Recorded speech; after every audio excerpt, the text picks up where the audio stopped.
विघ्नोत्तुङ्गगिरिप्रभेदनपरिः विघ्नाब्धि कुम्भोद्भवः विघ्नाघौघघनप्रचण्डपवनः पायात्प्रसादो गुरोः श्रीगुरुभ्यो नमः हरिः ओम् ಮಹಾನುಭಾವರಾದ ಸತ್ಯಧರ್ಮತೀರ್ಥ ಶ್ರೀಪಾದಂಗಳವರ ದಿವ್ಯವಾದ ಭವ್ಯವಾದ ಸ್ತುತ್ಯವಾದ ಶ್ರೋತವ್ಯವಾದ ಮಂತವ್ಯವಾದಂತಹ ಮಹಿಮೋಪೇತರು ಸತ್ಯಧರ್ಮತೀರ್ಥರು. ಅಂತಹ ಸತ್ಯಧರ್ಮತೀರ್ಥರ ಕುರಿತಾದ ಸುಂದರವಾದ ಕಾವ್ಯ, ಅಂತಹ ಸುಂದರವಾದ ಗುರುಚಂದ್ರ ಕಲೋದಯ ಎಂಬ ಕಾವ್ಯ 9-10 ಉಲ್ಲಾಸಗಳು. ಇದರಲ್ಲಿ ಕವಿಗಳು ವರ್ಣನೆಯನ್ನು ಮಾಡ್ತಾರೆ. ಗೋಪಿ ಗೀತೆ, ಭಾಗವತದಲ್ಲಿ ನಾವೇನು ಗೋಪಿ ಗೀತೆಯನ್ನು ಕೇಳ್ತೇವೆ, ಆ ಗೋಪಿ ಗೀತೆಯ ಛಾಯೆಯಲ್ಲಿ ಇದರಲ್ಲಿ ವರ್ಣನೆ ಬರುತ್ತೆ. ಕೃಷ್ಣ ಪರಮಾತ್ಮ ವೇಣುಗಾನವನ್ನು ಮಾಡ್ತಾನೆ. ವೇಣುಗಾನವನ್ನು ಮಾಡಿದ ಮೇಲೆ ಎಲ್ಲಾ ಗೋಪಿಕಾ ಸ್ತ್ರೀಯರು, ಎಲ್ಲಾ ಪ್ರಾಣಿಗಳು, ಜಿಂಕೆ, ಮೊಲ ಇತ್ಯಾದಿಗಳೆಲ್ಲವೂ ಕೂಡ ಕೃಷ್ಣ ಪರಮಾತ್ಮನ ಹತ್ತಿರ ಬರುತ್ತವೆ. ಕವಿಗಳು ವರ್ಣನೆ ಮಾಡ್ತಾರೆ, ಕೃಷ್ಣ ಪರಮಾತ್ಮ ವೇಣುಗಾನವನ್ನು ಮಾಡಿದಾಗ 9 ಗೋಪಿಕಾ ಸ್ತ್ರೀಯರು ಬಂದರು ಅಂತ. ವರರುಚೋ ಕಲಿತಾಭರಣಾಂಬರಾಹ ಭಾಗವತದಲ್ಲಿ ಬರುತ್ತೆ. ವ್ಯತ್ಯಸ್ತ ವಸ್ತ್ರಾಭರಣಾಹ. ಕೃಷ್ಣ ವೇಣುಗಾನವನ್ನು ಮಾಡಿದ ಕೂಡಲೇ ಗೋಪಿಕಾ ಸ್ತ್ರೀಯರು ತಮ್ಮ ಮನೆಯಲ್ಲಿರುವಂತಹ ಕೆಲಸಗಳನ್ನು ಬಿಟ್ಟು, ಒಲೆ ಮೇಲಿದ್ದಂತಹ ಹಾಲಿನ ಪಾತ್ರೆಯನ್ನು ಬಿಟ್ಟು, ಕೈಗೆ ಹಾಕೊಳ್ಳುವ ಆಭರಣಗಳನ್ನು ಕಾಲಿಗೆ ಹಾಕಿ, ಕಾಲಿಗೆ ಹಾಕೊಳ್ಳುವ ಆಭರಣ ಕೈಗೆ ಹಾಕಿ, ಮೂಗು ಹಾಕೊಳ್ಳೋದು ಕಿವಿಗೆ ಹಾಕಿ, ಹೇಗೇಗೋ ಒಟ್ಟಿನಲ್ಲಿ ಕೃಷ್ಣ ಪರಮಾತ್ಮ ವೇಣುಗಾನವನ್ನು ನಾವು ಶ್ರವಣ ಮಾಡಬೇಕು ಅನ್ನುವಂತಹ ಉದ್ದೇಶದಿಂದ ಬೇಗನೆ ಓಡಿ ಬಂದರು. ಅದೇ ತರಹ ಅದೇ ಛಾಯೆಯಲ್ಲಿ 9 ಜನ ಗೋಪಿಕಾ ಸ್ತ್ರೀಯರು ಕೃಷ್ಣ ಪರಮಾತ್ಮನ ವೇಣುಗಾನವನ್ನು ಕೇಳಿ ಬಂದಿದ್ದಾರೆ. ಬಂದ್ರೆ ಆ 9 ಜನರ ಮಧ್ಯದಲ್ಲಿ ಕೃಷ್ಣ ಪರಮಾತ್ಮ ಎಲ್ಲಾ ಜೊತೆಗೂ 9 ರೂಪಗಳನ್ನು ತಗೊಂಡು ವಿಹಾರ ಮಾಡಿದ. ಕೊನೆಗೆ ಒಬ್ಬಳ ಮನೆಯನ್ನ ಪ್ರವೇಶ ಮಾಡಿದ. ಕವಿಗಳ ಕಲ್ಪನೆ, ಒಬ್ಬರ ಮನೆಯಲ್ಲಿ ಕೃಷ್ಣ ಪರಮಾತ್ಮ ಪ್ರವೇಶ ಮಾಡುತ್ತಾನೆ. ಕೃಷ್ಣ ಪರಮಾತ್ಮ ಒಳಗೆ ಪ್ರವೇಶ ಮಾಡಿದ ಕೂಡಲೇ ಆ ಗೋಪಿಗೆ ಬಂದು ಬಾಗಿಲನ್ನು ಹಾಕಬೇಕು. 8 ಜನ ಹೊರಗೆ ನಿಂತಿದ್ದಾರೆ. ಅವರಿಬ್ಬರ ಮಧ್ಯೆ ಸಂವಾದ ಶುರುವಾಗಿದೆ, ಕಲಹ. ನಾನು ಕೃಷ್ಣನನ್ನು ಕರ್ಕೊಂಡು ಹೋಗ್ತೇನೆ ಅಂದ್ರೆ ನಾನು ಕರ್ಕೊಂಡು ಹೋಗ್ತೇನೆ, ನೀನ್ ಯಾಕೆ ಕರ್ಕೊಂಡು ಹೋಗ್ತಾ ಇದೀಯಾ? ಆ ಕಲಹದ ರೂಪದಲ್ಲಿ ಈ ಉಲ್ಲಾಸದ ವರ್ಣನೆಯನ್ನು ಮಾಡ್ತಾ ಇದ್ದಾರೆ. ಆ ಉಳಿದ 8 ಜನ ಹೇಳಬೇಕಂತೆ, ಇವಳಿಗೆ ಒಳಗಿದ್ದವಳಿಗೆ ಬಾಗಿಲ ಹಾಕ್ತಾ. ಕೃಷ್ಣ ಪರಮಾತ್ಮ ಎಲ್ಲವನ್ನು ಆ ಮರೆಯಲ್ಲಿ ನಿಂತು ಬಾಗಿಲದ ಹತ್ತಿರ ನಿಂತು ಎಲ್ಲ ನೋಡ್ತಾ ಇದ್ದಾನೆ. ಇವ್ರು ಏನೇನ್ ಮಾತಾಡ್ತಾರೆ, ಹೇಗೆ ಕಲಹವನ್ನು ಆಡ್ತಾರೆ ಅಂತ ಕೃಷ್ಣ ಪರಮಾತ್ಮ ಎಲ್ಲವನ್ನು ನೋಡ್ತಾ ಇದ್ದಾನೆ. ಆ ಗೋಪಿಕಾಶ್ರೇಯರು ಹೇಳ್ತಾರೆ, ಮಂದಾಕಿನಿ ಜನಕ ವಂದಾರು ದೇವನುತ ನಂದಾತ್ಮಜಾಮಲತನೋ ಮಂದಾರ ಮಾಲ್ಯಧರ ವೃಂದಾರಕಾರಿ ಜನ ಸಂದೋಹ ಕಾಲನ ಕವೇ ಕಂದಾಶನಾದಿ ಜನ ನಂದೋರುದಾನ ಪಟವಿಂದ ಇಂದೀವರಾಕ್ಷದಿಶಮೇ ನಂದಂ ಸದಾ ಜಲಜ ಹಿಂದೂರು ವಂಶಜ ಕವಂದೋದ್ಭವಾಸನ ವಿಭೋ. ಕೃಷ್ಣ ನಮ್ಮನ್ನೆಲ್ಲರನ್ನೂ ಉದ್ಧಾರ ಮಾಡಬೇಕು, ನಮ್ಮೆಲ್ಲರ ಜೊತೆಗೂ ವಿಹಾರ ಮಾಡಬೇಕು. ನೀ ಅವಳ ಮನೆಗೆ ಮಾತ್ರ ಪ್ರವೇಶ ಮಾಡಿದ್ರೆ ಹೇಗೆ? ಇಲ್ಲ, ನೀವು ನಿಮ್ಮ ಸ್ವರೂಪ ಚೆನ್ನಾಗಿಲ್ಲ, ನಾನು ಚೆನ್ನಾಗಿದ್ದೇನೆ, ನಮಗೂ ನಿಮಗೂ ಸಂಬಂಧವೇ ಇಲ್ಲ ಅಂತ ಅನ್ಬೇಡ. ಯಾಕೆ ಅಂತಂದ್ರೆ ನೀನು ಅಂತಹ ಕ್ರೂರಿ ಅಲ್ಲ, ನೀನು ಹುಟ್ಟಿದ್ದು ಚಂದ್ರವಂಶದಲ್ಲಿ. ಹಾಗಾಗಿ ನಿನ್ನ ಸ್ವಭಾವ ಸೌಮ್ಯ ಸ್ವಭಾವ. ನಾವು ಕುರೂಪಿಗಳಲ್ಲ. ನಿನ್ನ ಹೊಕ್ಕಳಿನಿಂದ ಯಾವ ಬ್ರಹ್ಮದೇವರು ಹುಟ್ಟಿದ್ದಾರೆ ಕಮಲದಲ್ಲಿ, ಅಂತಹ ಕಮಲದ ಮುಖವೇ ನಮ್ಮದು ಇದೆ. ಹಾಗಾಗಿ ನಮ್ಮನ್ನು ನೋಡು, ನಮ್ಮನ್ನು ಉದ್ಧಾರ ಮಾಡು, ನಿಮ್ಮ ಜೊತೆಗೂ ವಿಹಾರ ಮಾಡು ಎನ್ನುವುದಾಗಿ ಅವರೆಲ್ಲರೂ ಪ್ರಾರ್ಥನೆ ಮಾಡಿದಾಗ ಅವಳು ಬಾಗಿಲ ಹಾಕಲಿಕ್ಕೆ ಬಂದವಳು ಇರ್ತಾಳಲ್ಲ, ಅವಳು ಹೇಳಬೇಕು, ಹಾಗೆಲ್ಲ ಆಗೋದಿಲ್ಲ, ಕೃಷ್ಣ ನನ್ನ ಜೊತೆಗೇ ಇರಬೇಕು. ಯಾಕೆ? ರಂಗೇಶ ಮಾಹ ಶುಭ ಭೃಂಗಾರ ಕಾಲಿಯುಗ ಅನಂಗಾಯುಧೋಪಮುಖಿ. ಅನಂಗಾಯುಧ ಅಂತಂದ್ರೆ ಕಮಲ, ಕಮಲದ ಸದೃಶವಾದ ಮುಖ ಇದೆ. ಚಂದ್ರೋಂಶುನಾಚ ಸಹ ಸಾಂದ್ರೈರ್ನಗೈ ಸ್ಫುರತ ಐಂದ್ರ್ಯಾನಿಶಿ ಪ್ರಕಟಿತಃ. ಚಂದ್ರನು ಬಂದಿದ್ದಾನೆ. ಸಹ ಶೋಕಂ ಸ ಚಾಪಯತಿ, ನನಗೆ ದುಃಖವನ್ನು ಉಂಟು ಮಾಡ್ತಾ ಇದ್ದಾನೆ. ಸಾಕಂ ಸದಾಗಮನ ತೋಕೇನ, ಗಾಳಿಯು ಬೀಸ್ತಾ ಇದೆ. ಕೇನ ಪದಮೇ ರೋಗೋ ಭವೇನ ಅಯಂ ಉರೋಗೋಭಿವರ್ಧತ. ಇನ ಆರೋಗ್ಯ ಮಾಶು ಗುರುಭೋ ಇದರ ರೋಗೋ ಭವೇ ಅಯಂ ಉರೋಗೋ ಅಭಿವರ್ಥದ ಇನ ಆರೋಗ್ಯ ಮಾಶು ಗುರುಭೋ ಇದರ ತಾತ್ಪರ್ಯವನ್ನ ಸಹೃದಯರು ಅರ್ಥ ಮಾಡಿಕೊಳ್ಳಬೇಕು. ನನಗೆ ಅನಾರೋಗ್ಯ ಇದೆ, ನನಗೆ ಆರೋಗ್ಯವನ್ನು ಉಂಟು ಮಾಡಬೇಕು, ನೀನು ನನ್ನ ಜೊತೆಗೆ ಇರಬೇಕು ಅಂತ ಅವ್ರು ಕೇಳ್ಕೊಳ್ತಾರೆ. ಉಳಿದೆಲ್ಲ 8 ಜನ ಹೇಳ್ಬೇಕಂತ ನೀನ್ ಮಾಡೋ ತಪ್ಪು. ಇಷ್ಟು ಜನ ಇದ್ದಾಗ ನಾವೇನೋ ಆ ವೇಣುಗಾನವನ್ನ ಕೇಳಿ ಬಂದಿದ್ದೇವೆ. ಗತಿವಿಧಸ್ತವೋ ಗೀತ ಮೋಹಿತ ಕಿತವ ಯೋಷಿತ ಕತ್ತೆಗೆನ್ನಿಸಿ ಈ ಸಮಯದಲ್ಲಿ ನೀನು ಬಿಡುವುದು ನಮ್ಮನ್ನು ಯೋಗ್ಯವಲ್ಲ. ಅನ್ಯಾಯಂ ಗತಮಿತೋನ್ಯಾಪ್ಯುಷಾರಮಣ ಅನ್ಯಾಯಮೇವ ಗತಿತು ಸೂರ್ಯೋದಯೋ ಭವತಿ ಕಾರ್ಯೋ ನಹಿ ದೃಗಪಿ ವಾರ್ಯಶ್ಚ ಸಂಗಮವರಃ. ಸೂರ್ಯೋದಯ ಆಗ್ತಾ ಇದೆ, ಅವಳ ಜೊತೆಗೆ ಇರೋದು ಒಳ್ಳೇದಲ್ಲ ನೀನು. ಇತ್ಯೇವ ಮಾಹ ಅವಳು ಹೇಳ್ತಾರಂತೆ, ಇವೆಲ್ಲ ಸುಳ್ಳು ಹೇಳ್ತಾ ಇಲ್ಲ. ಸೂರ್ಯೋದಯ ಎಲ್ಲಾಗಿದೆ. ಇತ್ಯೇವ ಮಾಹ ಕದ ಸತ್ಯಂ ವದಂತು ಶುಭಮತ್ಯಂತರಕ್ತಿಮಯುತಂ. ಸೂರ್ಯೋದಯ ಆಗಿಲ್ಲ ಅಂತ ಕಮಲ ಉದಯಿಸ್ತಾ ಇದೆಯಲ್ಲ, ಇನ್ನೇನ್ ಬೇಕು? ಉಳಿದವರೆಲ್ಲ ಹೇಳಿದ್ರಂತ ಕಮಲೋದಯ ಆಗ್ತಾ ಇದೆ, ಕಮಲ ಹರಡ್ತಾ ಇದೆ, ಸೂರ್ಯೋದಯ ಆಗಿರ್ಲೇಬೇಕಲ್ವಾ ಅಂತ ಉಳಿದವರೆಲ್ಲ ಹೇಳಿದ್ರೆ ಇವರು ಉತ್ತರ ಕೊಡ್ತಾರಂತೆ ತನ್ನಂತಾನೆ ಕೃಷ್ಣನ ಇಟ್ಕೊಳ್ಬೇಕು ಅಂತ. ಸೂರ್ಯೋದಯ ಆಗಿದ್ದಲ್ಲ ಅದು. ದಿಗಭಿಮಾನಿ ದೇವತೆಗಳು ಕೃಷ್ಣನ ಕೀರ್ತಿಯನ್ನು ಕೇಳ್ತಾ ಆ ಕೀರ್ತಿಯ ಜೊತೆಗೆ ಆಭರಣ ಏನು ಅಂತಂದ್ರೆ ತಮ್ಮ ತಮ್ಮ ಕಿವಿಗಳಲ್ಲಿ ಕಮಲಗಳನ್ನು ಧರಿಸಿದ್ದಾರೆ. ಆ ಕಮಲವನ್ನು ನೋಡಿ ನೀವು ಸೂರ್ಯೋದಯ ಆಗಿದೆ ಅನ್ಕೊಂಡ್ಬಿಟ್ಟಿದೆ, ಇನ್ನು ಸೂರ್ಯೋದಯ ಆಗಿಲ್ಲ ಅಂತಂತಾರೋ ಕೃಷ್ಣನ ಹತ್ರನೇ ಇರಬೇಕು ಅಂತ. ಮತ್ತೆ ಹೇಳ್ತಾರೆ ಸಾಚಾಹತಾಂತದನು ವಾಚ ನಚೇತ್ ಕಮಲ ಆಚಾರಯೇವ ನ ಭವೇ ದ್ರವ್ಯುದ್ಭವ. ಸೂರ್ಯೋದಯ ಆಗೇ ಆಗಿದೆ, ಕಮಲೋದಯ ಹೇಗೆ ಕಮಲದ ಅರಳ್ತಾ ಇದೆ ಅಂತಂದ್ರೆ ಸೂರ್ಯೋದಯ ಆಗಿರಲೇಬೇಕಲ್ವಾ ಅಂತಂದ್ರೆ ಅದಕ್ಕೆ ಮತ್ತೆ ಉತ್ತರ ಹೇಳ್ತಾಳೆ ಸೂರ್ಯೋದಯ ಆಗಿದ್ದಲ್ಲದು ಹರಿ ಸಂವೇತರಾಕ್ಷುದಯತಃ. ಕೃಷ್ಣ ಪರಮಾತ್ಮನ ಬಲಗಣ್ಣಿನ ಕುಡಿ ನೋಟದಿಂದ ಅಲ್ಲೇ ಸೂರ್ಯ ಇದ್ದಾನೆ. ಆ ಸೂರ್ಯನಿಂದ ಹರಡುತ್ತೆ ಹೊರತು ನಿಜವಾದ ಸೂರ್ಯೋದಯ ಇನ್ನೂ ಆಗಿಲ್ಲ. ಯಾಕೆಂತಂದ್ರೆ ನೀವೆಲ್ಲ ಶಾಸ್ತ್ರಗಳನ್ನು ಕೇಳಿಲ್ವಾ? ಆ 8 ಜನಕ್ಕೆ ಇವರು ಹೇಳ್ತಾವ ವೇದಗಳನ್ನ ಶಾಸ್ತ್ರಗಳನ್ನು ಕೇಳಿಲ್ವಾ? ಸೂರ್ಯ ಎಲ್ಲಿ ಹುಟ್ಟಿದ್ದಾನೆ? ದಕ್ಷಾಕ್ಷಿ ಸಂಸ್ಥಾ ಚಕ್ಷೋ ಸೂರ್ಯೋ ಅದಾಯತ. ಈ ಕೃಷ್ಣ ಪರಮಾತ್ಮನ ಕಾಂತಿಯಿಂದಲೇ ಅವರಿ ಕಾಂತಿ. ಅತತ್ರ ಸೂರ್ಯೋ ಭಾತಿ ಚಂದ್ರ ತಾರಕಂ ನೇಮಾನಿಕೃತೋ ಭಾತಿ ಕುತೋಯಮಗ್ನಿ. ಇವರಿಗೆಲ್ಲರಿಗೂ ಪ್ರಕಾಶವನ್ನು ಕೊಡೋದೇ ಕೃಷ್ಣ ಪರಮಾತ್ಮ. ಅಂತಹ ಕೃಷ್ಣನ ಕುಡಿಗಣ್ಣನ ನೋಟದಿಂದ ಹರಡುತ್ತೆ ಹೊರತು ನಿಜವಾದ ಸೂರ್ಯೋದಯ ಆಗಿ ಕಮಲ ಹರಡಿದ್ದಲ್ಲ. ಹಾಗಾಗಿ ಕೃಷ್ಣನನ್ನ ನೀವು ಬಿಟ್ಟುಕೊಡು ಅಂತ ಕೇಳಿದಾಗ ಮತ್ತೆ ಅವರೆಲ್ಲ ಹೇಳ್ತಾರಂತೆ ನಿನಗೆ ಮೋಹ ಜಾಸ್ತಿ ಆಗಿದೆ ಕೃಷ್ಣನ ಮೇಲೆ, ನನ್ನ ಜೊತೆಗೆ ಇರಬೇಕು ಅಂತ ಹಠ ಮಾಡ್ತಾ ಇದ್ದೀನಿ. ನಿಜವಾಗಿ ವಿಚಾರ ಮಾಡೋದಾದ್ರೆ ಸೂರ್ಯೋದಯ ಆಗಿದೆ ನೋಡ್ಬೇಕಂದ್ರೆ ಬಾಲೆ ಸಮುಲ್ಲಸಿತ ಬಾಲೆ ನಾನ್ ಹೇಳೋದ್ ಕೇಳೆ. ಬಾಲೆ ಸಮುಲ್ಲಸಿತ ಬಾಲೆ ವಿಲೋಕಯತ ಮಾಲಾ ಫಲೋಲಿತ ಕರೆ ಕಾಕಾಸ್ವನಂತಿ ದಿವಿ ಲೋಕಾಶ್ಚರಂತಿ ಭುವಿ ರಾಕಾಪಿನೇತ್ಯ ಹರತಃ. ಪಕ್ಷಿಗಳೆಲ್ಲ ಓಡಾಡ್ತಾ ಇದೆ, ಅರುಣೋದಯ ಆಗಿದೆ, ಇನ್ಮೇಲೆ ಸೂರ್ಯೋದಯ ಆಗತ್ತೆ. ಕಾಕಾಸ್ವನಂತಿ ದಿವಿ ಬ್ರಾಹ್ಮಣರು ಕ್ಷತ್ರಿಯರು ವೈಶ್ಯರು ತ್ರೈವರ್ಣಿಕರೆಲ್ಲರೂ ಕೂಡ ಸ್ನಾನಕ್ಕಾಗಿ ತೆರಳ್ತಾ ಇದ್ದಾರೆ. ಲೋಕಾಶ್ಚರಂತಿ ಭುವಿ ಚಂದ್ರನೂ ಇಲ್ಲ, ನೀನು ಹೇಗಿನ್ನೂ ರಾತ್ರಿ ಅಂತ ಅನ್ಕೊಳ್ತಾ ಇದ್ದೀಯಾ? ಹಾಗಾಗಿ ನೀನು ಬಿಟ್ಕೊಡು ಅಂತ ಕೇಳಿದ್ರೆ ಮತ್ತೆ ಅವಳು ಹೇಳ್ಬೇಕಂದ್ರೆ ಸರ್ವಥಾ ಇಲ್ಲ, ನೀವು ತಪ್ಪು ಹೇಳಿದ್ದೀರಾ. ಶಾತೋದರಸ್ಸು ಮಜ ತಾತೋ ಹರಿದ್ವಿಜ ಸುಜಾತಿ ಪ್ರವೇಕ ಗರುಡೆ ಪ್ರಾಯಾತಿ ತತ್ರ ಮಹಾಮಾಯಾಂತಿ ಚಿತ್ರಮಿತಿ ತೋಯೋದ್ಭವಾನಂತೆ. ಕೃಷ್ಣ ಪರಮಾತ್ಮ ಈ ಸಮಯದಲ್ಲಿ ಗರುಡನ ಮೇಲೆ ಬರ್ತಾ ಇದ್ದಾನೆ. ದ್ವಿಜ ಸುಜಾತಿ ಪ್ರವೇಕ ಗರುಡೆ, ದ್ವಿಜಗಳು ಅಂದ್ರೆ ಪಕ್ಷಿಗಳು, ಆ ಪಕ್ಷಿಗಳ ಶ್ರೇಷ್ಠ ಅಂದ್ರೆ ಗರುಡ. ಆ ಗರುಡನ ಮೇಲೆ ಕುಳಿತು ಕೃಷ್ಣ ಪರಮಾತ್ಮ ಬರ್ತಾ ಇದ್ದಾನೆ. ಹಾಗಾಗಿ ಬ್ರಾಹ್ಮಣರಿಗೆ ಪಕ್ಷಿಗಳಿಗೆ ಸಂತೋಷ ಆಯ್ತು. ಇದೇನ್ ಸಂಬಂಧ? ದ್ವಿಜ ಅಂತಂದ್ರೆ 2 ಅರ್ಥ ಇದೆ. ದ್ವಿಜ ಅಂದ್ರೆ ಬ್ರಾಹ್ಮಣರು ಅಂತೂ ಅರ್ಥ ಇದೆ, ಪಕ್ಷಿಗಳು ಅಂತೂ ಅರ್ಥ ಇದೆ. ಬ್ರಾಹ್ಮಣರಿಗೆಲ್ಲ ಸಂತೋಷ ಆಯ್ತು, ಪಕ್ಷಿಗಳಿಗೆ ಸಂತೋಷ ಆಯ್ತು. ಯಾಕೆ ಅಂದ್ರೆ ನಮ್ಮ ಹೆಸರನ್ನೇ ಇಟ್ಟುಕೊಂಡಿರುವಂತಹ ಪಕ್ಷಿಯ ಶ್ರೇಷ್ಠನಾದ ಗರುಡನ ಮೇಲೆ ಕುಳಿತುಕೊಂಡು ಬರ್ತಾ ಇದ್ದಾನೆ. ನಾವು ಈ ಉತ್ಸವವನ್ನು ನೋಡಿದ್ರೆ ಇನ್ ಯಾರು ನೋಡ್ಬೇಕು?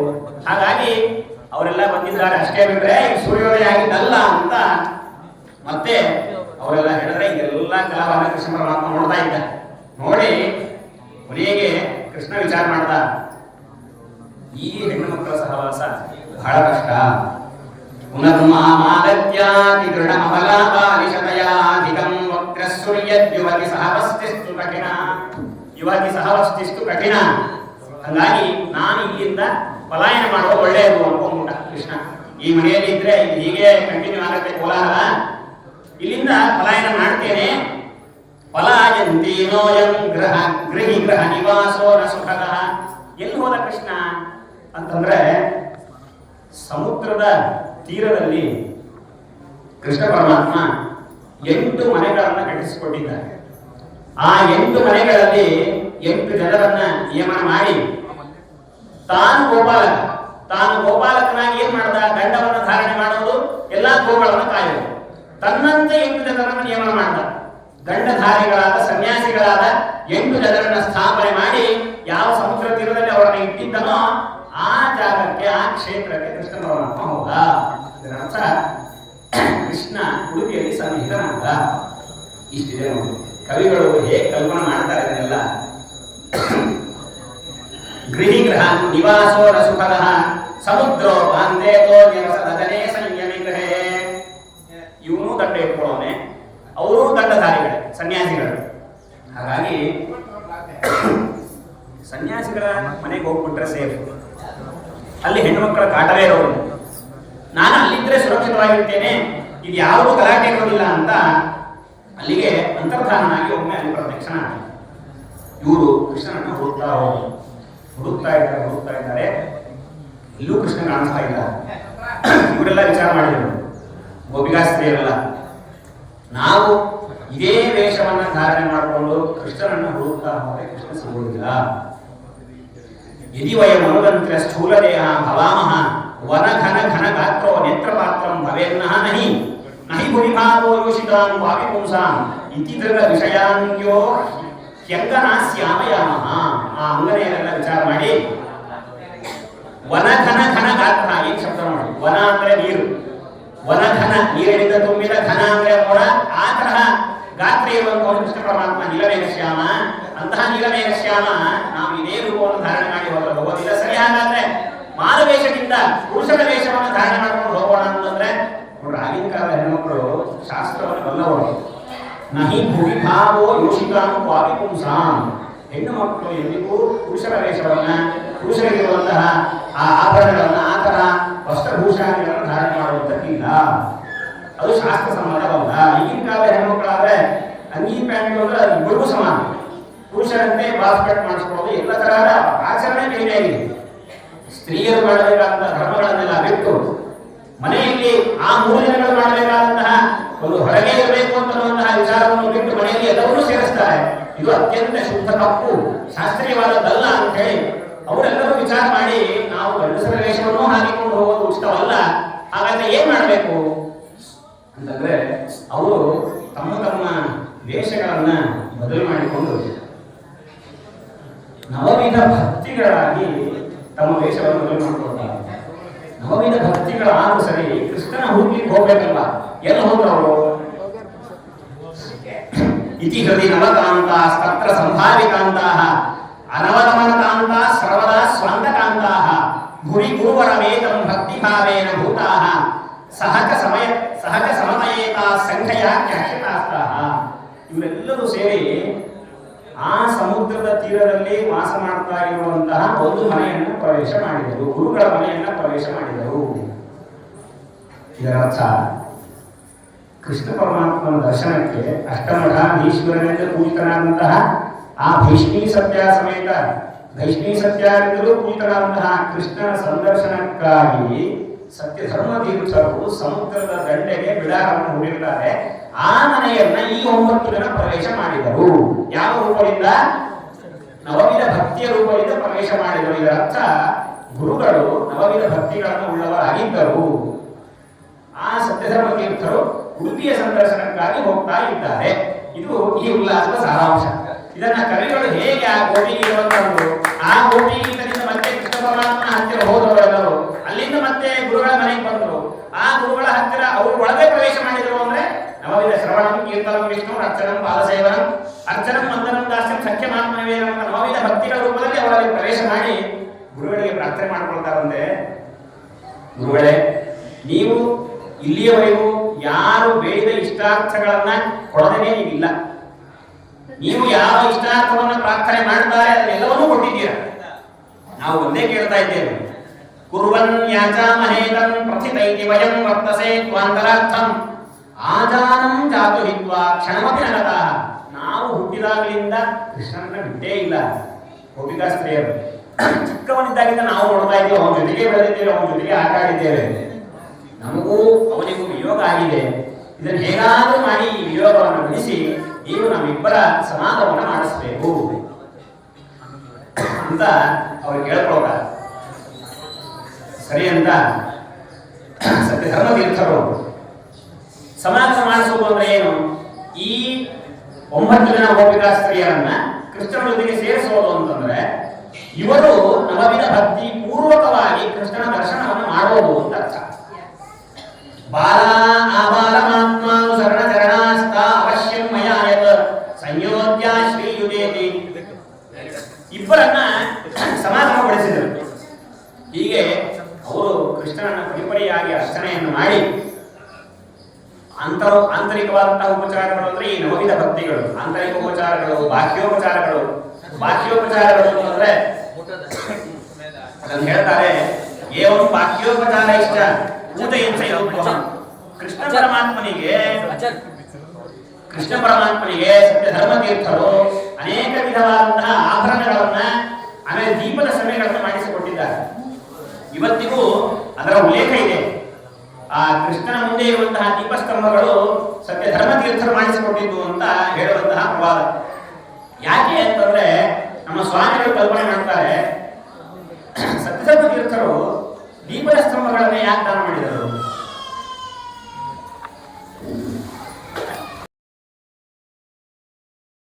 ಕೃಷ್ಣನಿಗೆ ನೀನೇ ಆಧಾರ ಸ್ತಂಭ ಎನ್ನುವಂತಹ ಬುದ್ಧಿ ಜನರಿಗೆಲ್ಲ ಬರಬೇಕು ಅನ್ನುವಂತಹ ದೃಷ್ಟಿಯಿಂದ ದೀಪಸ್ತಂಭಗಳನ್ನ ಸಮರ್ಪಣೆ ಮಾಡಿದರೆ ಎನ್ನುವಂತಹ ಕಲ್ಪನೆಯನ್ನ ನಮ್ಮ ಸ್ವಾಮಿಗಳು ತಮ್ಮ ಕೃತಿಯಲ್ಲಿ ಮಾಡಿದ್ದಾರೆ. ಹೀಗೆ ಇದಾದ ಮೇಲೆ ಉಡುಪಿ ದರ್ಶನ ನಂತರ ಸತ್ಯಧರ್ಮ ತೀರ್ಥರು ಸರಿ ಆ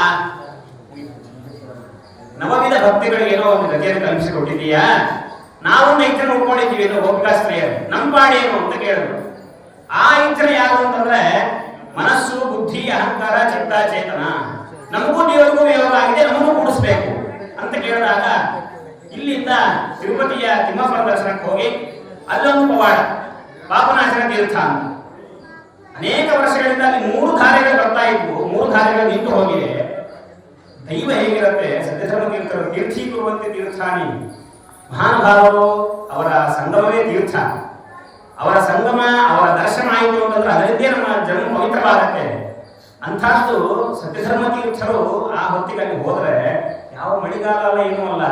ಅಲ್ಲಿ ಹೋದ್ರೆ ಆ ಪಾಪನಾಶನ ತೀರ್ಥದಲ್ಲಿ ಇಷ್ಟು ವರ್ಷಗಳು ನಿಂತು ಹೋದ ಧಾರೆಗಳು 2 ಸತ್ಯ ಪ್ರತ್ಯಕ್ಷವಾಗಿವೆ.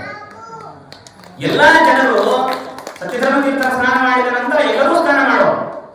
ಅವತ್ತಲ್ಲೇ ಸ್ವಾಮಿಗಳ ಪೂಜೆಯನ್ನು ನೆರವೇರಿಸಿದರು. ಹೀಗೆ ಆ ಪಾಪನಾಶನ ತೀರ್ಥ ಅನ್ಕೊಳ್ತಂತೆ. ಇಷ್ಟು ವರ್ಷ ನನ್ನ ಹತ್ತಿರ ಜನ ಬಂದು ಎಲ್ಲಾ ಪಾಪಗಳನ್ನ ನಂತರ ಬಿಟ್ಟು ಹೋಗಿದ್ದಾರೆ. ಸತ್ಯಧರ್ಮ ತೀರ್ಥರು ಬಂದು ಸ್ನಾನ ಮಾಡಿದ್ರು. ಇನ್ಮೇಲೆ ನನ್ನಲ್ಲಿರುವಂತಹ ಪಾಪಗಳು ಸ್ವಚ್ಛವಾಗುವಂತ ಆ ಪಾಪನಾಶನ ತೀರ್ಥ ಅನ್ಕೊಳ್ಳೋದು. ಅದು ಮುಗಿಸ್ಕೊಂಡು ಅಲ್ಲಿಂದ ಹೊಳೆ ನರಸೀಪುರಕ್ಕೆ ಹೋಗ್ತಾರೆ. ಹೊಳೆ ನರಸೀಪುರದಿಂದ ಕಾವೇರಿ, ರಾಮನಾಥಪುರ, ತುಲಾ ಮಾಸದಲ್ಲಿ ಆ ತುಲಾ ರಾಶಿಯಲ್ಲಿ ಸೂರ್ಯ ಪ್ರವೇಶ ಮಾಡುವಂತಹ ಸಂದರ್ಭ ಕಾರ್ತಿಕ ಮಾಸ. ಈ ಕಾರ್ತಿಕ ಮಾಸದಲ್ಲಿ ರಾಮನಾಥಪುರಕ್ಕೆ ಕಾವೇರಿ ಸ್ನಾನ ಮಾಡಬೇಕು ಅಂತ ಹೋಗ್ತಾರೆ. ಆ ಕಾರ್ತಿಕ ಮಾಸದಲ್ಲಿ ಏನಾಗಿರುತ್ತೆ ಅಂತಂದ್ರೆ ರಾಮನಾಥಪುರಕ್ಕೆ ಹೋಗಿ ಪಾಠವನ್ನು ಪ್ರಾರಂಭ ಮಾಡಿದ್ದಾರೆ. ಅದ್ಭುತವಾದಂತಹ ಪಾಠ. ಸತ್ಯಧರ್ಮ ತೀರ್ಥರ ವ್ಯಾಖ್ಯಾನವನ್ನು ಕೇಳಬೇಕು. ಶ್ರೀಮದ್ ಭಾಗವತ ಎಷ್ಟು ಧರಿತೋಷ್ಟೇ ಅಂತಹ ಸತ್ಯಧರ್ಮ ತೀರ್ಥರು ವಿಶಿಷ್ಟವಾದಂತಹ ಅವರ ವ್ಯಾಖ್ಯಾನ, ವಿಶಿಷ್ಟವಾದಂತಹ ಅವರ ಮಾತಾಡಿದ್ರೆ ಚಮತ್ಕಾರವಾಗಿ ಮಾತಾಡೋದು, ಅವರು ವ್ಯಾಕರಣ ಗರ್ಭಿತ ಭಾರಿ ವೈಶಿಷ್ಟ್ಯಪೂರ್ಣವಾದಂತಹ ಮಾತುಗಳು. ಅಂತಹ ಅದ್ಭುತವಾದಂತಹ ಪಾಠ ನಡೀತಾ ಇದೆ. ಪಾಠ ನಡೆಯುವಾಗ ಅದು ಮಠದ ಎತ್ತರ ಪ್ರದೇಶ, ನದಿ ತುಂಬಾ ದೂರದಲ್ಲಿದೆ. ಸುತ್ತಮುತ್ತ ಯಾವ ಬಾವಿ ಹಳ್ಳ ಯಾವುದೂ ಇಲ್ಲ. ಪಾಠ ನಡೀತಾ ಇದೆ. ಈ ಪಾಠ ನಡೆಯುವಂತಹ ಸಂದರ್ಭದಲ್ಲಿ ಮಠದ ಹೊರಾಂಗಣದಲ್ಲಿ ಇದ್ದಕ್ಕಿದ್ದಂತೆ ಒಂದು ನೀರಿನ ಧಾರೆ ಪ್ರತ್ಯಕ್ಷ ಕಾಣಿಸಿದೆ. ಇವರು ಪಾಠ ನಡೀತಾ ಇದೆ, ಅದು ಜೋರಾಗ್ತಾ ಇದೆ. ಪಾಠ ನಿಂತು ಆಮೇಲೆ ಇವರು ಸ್ನಾನಕ್ಕೆ ತೆರಳಬೇಕು. ಸ್ನಾನಕ್ಕೆ ತೆರಳಬೇಕು ಅಂತಂದ್ರೆ ಅಲ್ಲಿ ಎಲ್ಲಾ ಭಕ್ತರು ಬಂದು ಹೇಳಿದ್ರು, ಈ ತರಹ ಪ್ರತ್ಯಕ್ಷ ಕಾಣಿಸಿಕೊಂಡಿದೆ ಗಂಗಾ, ತಾವು ಬರಬೇಕು, ಅದಕ್ಕೆ ಉಪಚಾರವನ್ನು ಮಾಡಬೇಕು ಅಂತ ಹೇಳಿದಾಗ ಅದು ಪ್ರವಾಹ ಜೋರಾಗಿ ಕಾವೇರಿ ನದಿ ಎಲ್ಲಿದೆಯೋ ಆ ನದಿಗೆ ಸೇರ್ತಾ ಇದೆ. ಹೋಗಿ ಸತ್ಯಧರ್ಮ ತೀರ್ಥರು ಹೊರಗೆ ಬಂದು ಆ ಗಂಗೆಯನ್ನ ಪೂಜಿಸಿ ಉಪಚಾರಗಳನ್ನು ಮಾಡಿ ಈ ಗಂಗಾ ಸಂಗಮ ಎಲ್ಲಿ ಹೋಗಿ ಕಾವೇರಿಯಲ್ಲಿ ಸೇರತ್ತೋ ಆ ಸಂಗಮದಲ್ಲಿ ಸ್ನಾನ ಮಾಡಿ ಬರ್ತಾರೆ. ಪೂಜೆ ಆಯಿತು, ಇನ್ನೂ ಪ್ರವಾಹ ಹಾಗೆ ಬರ್ತಾ ಇದೆ. ಪೂಜೆ ಆಗಿ ಇವರು ಹೊರಡೋ ತನಕನೂ ಹಾಗೆ ಬರ್ತಾ ಇದೆ. ಇವರು ಹೊರಟ ಮೇಲೆ ಪ್ರವಾಹ ಶಾಂತವಾಗಿದೆ. ಹೇಗೆ ಅಂತಂದ್ರೆ ಕವಿಗಳು ಕಲ್ಪನೆಯನ್ನು ಮಾಡ್ತಾರೆ. ಕಾವೇರಿ ನದಿಯಲ್ಲಿ ಗಂಗಾ ಸನ್ನಿಧಾನ ಇದೆ. ತುಲಾ ಮಾಸದಲ್ಲಿ ತುಲಾ ರಾಶಿಯಲ್ಲಿ ಸೂರ್ಯ ಪ್ರವೇಶ ಮಾಡಿದಾಗ ಕಾವೇರಿಯಲ್ಲಿ ಗಂಗೆಯ ಸನ್ನಿಧಾನ ಬರುತ್ತೆ. ಆ ಗಂಗೆಯ ಸನ್ನಿಧಾನದಲ್ಲಿ ಮೀಬೇಕು ಅನ್ನುವಂತಹ ಉದ್ದೇಶದಿಂದ ಸ್ವಾಮಿಗಳು ಬಂದಿದ್ದಾರೆ. ಇಷ್ಟೊತ್ತಿಗೆನೆ ಗಂಗಾದೇವಿ ಸತ್ಯಧರ್ಮ ತೀರ್ಥರ ಕೀರ್ತಿಯನ್ನ ಯಶಸ್ಸನ್ನ ಎಲ್ಲಾ ಕಡೆ ಕೇಳ್ತಾ ಬಂದಿದ್ದಾರೆ. ಇವರಿಗೆ ಗಂಗಾದೇವಿಗೆ ಸತ್ಯಧರ್ಮ ತೀರ್ಥರ ನೋಡಬೇಕು ಅಂತ ತವಾಗ ಇವರು ಕಾವೇರಿ ನದಿಗೆ ಬಂದು ಸ್ನಾನ ಮಾಡುವವರೆಗೂ ನಾನು ಯಾಕೆ ಕಾಯಬೇಕು, ನಾನು ಮಠದ ಹತ್ರನೇ ಪ್ರತ್ಯಕ್ಷರಾಗ್ತೇನೆ ಅಂತ ಹೇಳಿ ಮಠದ ಮುಂಭಾಗದಲ್ಲೇನೆ ಪ್ರತ್ಯಕ್ಷರಾಗಿ ಇವರ ಕೀರ್ತಿಯನ್ನು ನಾನೇನು ಕೇಳಿದ್ದೇನೆ ಪ್ರತ್ಯಕ್ಷವಾಗಿ ನೋಡ್ತಾ ಇದ್ದೇನೆ ಅಂತ ಆ ಸತ್ಯಧರ್ಮದ ಕೀರ್ತಿಯನ್ನು ಗಂಗಾದೇವಿ ನೋಡಿ ಕೊನೆಗೆ ಮತ್ತೆ ತನ್ನ ರೂಪಕ್ಕೆ ಹೋಗಿ ಸೇರ್ಕೊಂಡ್ಬಿಡ್ತಾಳೆ ಅಂತ ಅದ್ಭುತವಾದಂತಹ ಸ್ತೋತ್ರ. ಜಲೇ ಪೀತೆ ಪೀತೆ ಮನಸಿತ ಶುಚಿತ್ವಂ ಜನಕದಾಭಿರಾಮೇ ಶ್ರೀರಾಮೇ. ತುಂಬಾ ಸುಂದರವಾದಂತಹ ಸ್ತೋತ್ರ. ಹೇಗೆ ಬಳಿಬಳಿಯಾಗಿ ಕೊಂಡಾಡ್ತಾರೆ. ಹೇ ಗಂಗೋತ್ತುಂಗೆ ಜಲದಿಲಹಣೆ ವಿಷ್ಣುನ ಕಡೆ. ತುಂಬಾ ಸುಂದರವಾದಂತಹ ಸ್ತೋತ್ರವನ್ನ ಆ ಕ್ಷಣದಲ್ಲಿ ಸತ್ಯಧರ್ಮ ತೀರ್ಥರು ರಚನೆ ಮಾಡಿ ಗಂಗೆಯನ್ನ ಬಳಿಬಳಿಯಾಗಿ ಸ್ತೋತ್ರವನ್ನು ಮಾಡಿ ಹೀಗೆ ಈ ಎರಡು ಮಹಿಮೆಗಳನ್ನ 9, 10 ಉಲ್ಲಾಸಗಳಲ್ಲಿ ತಿಳಿಸಿಕೊಟ್ಟಿದ್ದಾರೆ ಕವಿಗಳು. ತುಂಬಾ ಸುಂದರವಾದಂತಹ ಕೃತಿ. ಸತ್ಯಧರ್ಮ ತೀರ್ಥರ ಶೈಲಿಯೇ ಇದೆ.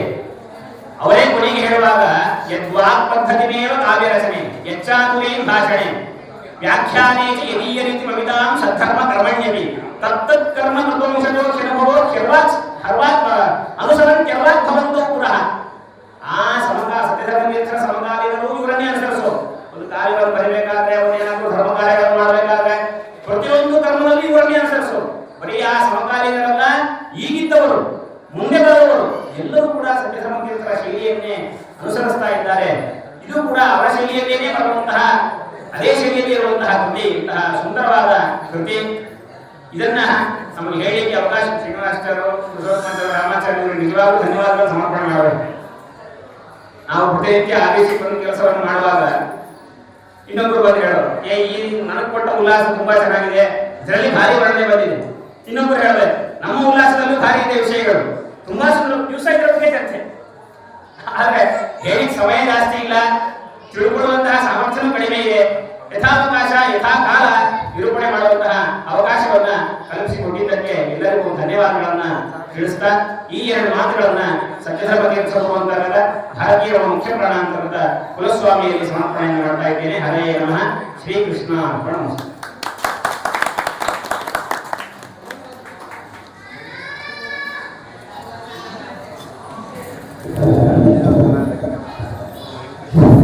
ಪಂಡಿತರಾದ ಪ್ರಪಂಚನಾಚಾರ್ಯ ವಿದ್ಯಾಪತಿ ಗುರುಚಂದ್ರ ಕಲೋಲಿಯದ 9, 10 ಸ್ವಯಂ ಅವರು ಕೂಡ ಕವಿಗಳು.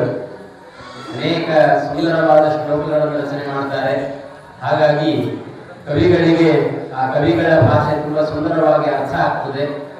ಆ ನಿಟ್ಟಿನಲ್ಲಿ ಆ ಗುರುಚಂದ್ರ ಕಲೋಲಿಯದ ಅನೇಕ ವಿಷಯಗಳನ್ನ ಬಂದಿರತಕ್ಕಂತಹ ಅವರು ತಿರುಪತಿ ಯಾತ್ರೆಯನ್ನು ಮಾಡಿದ್ದು, ಮತ್ತೆ ಉಡುಪಿ ಯಾತ್ರೆ, ಉಡುಪಿಯಲ್ಲಿ ನವವಿಧ ಭಕ್ತಿಗಳು ಹೇಗೆ ಅದನ್ನು ಸ್ತೋತ್ರ ಮಾಡಿ ವರ್ಣನೆ ಮಾಡಿರ್ತಕ್ಕಂತಹ ಸಂದರ್ಭಗಳು, ಹೀಗೆ ಅದ್ಭುತವಾಗಿರ್ತಕ್ಕಂತಹ ಆ ಗುರುಚಂದ್ರ ಕಲೋಲಿಯದ ಒಂದು ಅನುವಾದವನ್ನ, ಪ್ರವಚನವನ್ನ ನಡೆಸಿಕೊಟ್ಟಿದ್ದಾರೆ. ಜೊತೆಗೆ ಶ್ರೀಪಾದಂಗಳವರು ಇಲ್ಲಿ ಚಾತುರ್ಮಾಸದಲ್ಲಿ ರಚನೆ ಮಾಡಿರ್ತಕ್ಕಂತಹ ಸತ್ಯಧರ್ಮ ಸ್ತುತಿ ಲಹರಿ, ಅದರಲ್ಲಿ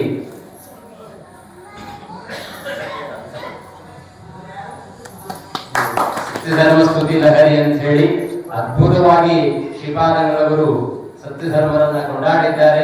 ಅಭಿನವ ಸತ್ಯ ಧರ್ಮರಿಗೆ ಸತ್ಯ ಧರ್ಮರ ವಿಷಯಗಳು ಅರ್ಥ ಆಗುವುದು. ಹಾಗಾಗಿ ಅವರು ಅದ್ಭುತವಾಗಿ ಸತ್ಯ ಧರ್ಮ ತೀರ್ಥರ ಅನೇಕ ವಿಷಯಗಳನ್ನ ಇಲ್ಲಿ ಜೊತೆಗೆ ಅನೇಕ ಚಮತ್ಕಾರಗಳ ರೀತಿಯಲ್ಲಿ ಸತ್ಯ ಧರ್ಮ ತೀರ್ಥರು ಹೇಗೆ ಚಮತ್ಕಾರ ಶೈಲಿಯಲ್ಲಿ ಮಾತನಾಡುತ್ತಿದ್ರು, ಶ್ಲೋಕಗಳನ್ನು ರಚನೆ ಮಾಡುತ್ತಿದ್ರು, ಹಾಗೆ ಚಮತ್ಕಾರವಾಗಿ ವರ್ಣನೆ ಮಾಡಿ ಸತ್ಯ ಧರ್ಮ ತೀರ್ಥರಲ್ಲಿ ಅಗಾಧವಾದ ತಮ್ಮ ಭಕ್ತಿಯನ್ನು ತೋರಿಸಿದ್ದಾರೆ. ಅದನ್ನು ಕೂಡ ಅದರಲ್ಲಿ ಬರ್ತಕ್ಕಂತಹ ಎರಡು ಶ್ಲೋಕಗಳನ್ನು ಕೂಡ ಕೃಷ್ಣನ ತಿರುಪತಿ ಗುರುಪಿ ಯಾತ್ರೆಯಲ್ಲಿ ಮಾಡಿದ ಕೃಷ್ಣನಿಗೆ ಸಮರ್ಪಣೆ ಮಾಡಿದ ದೀಪಸ್ತಂಭದ ಒಂದು ಸಂದರ್ಭವನ್ನು ಕೂಡ ತಿಳಿಸಿಕೊಟ್ಟಿದ್ದಾರೆ. ಅವರಿಗೆ ಹೃತ್ಪೂರ್ವಕವಾಗಿರತಕ್ಕಂತಹ ಧನ್ಯವಾದಗಳನ್ನು ತಿಳಿಸ್ತಾ ಇನ್ನೂ ಅನೇಕ ವಿಷಯಗಳು ಅದರಲ್ಲಿದೆ. ಮತ್ತೊಮ್ಮೆ ನಮಗೆಲ್ಲ ವಿದ್ವಾಂಸರು ಕೂಡ ತಿಳಿಸಿಕೊಡ್ಬೇಕು, ಪ್ರವಚನ ಮಾಡಬೇಕು ಅಂತ ಹೇಳ್ಕೊಂಡು ಮುಂದೆ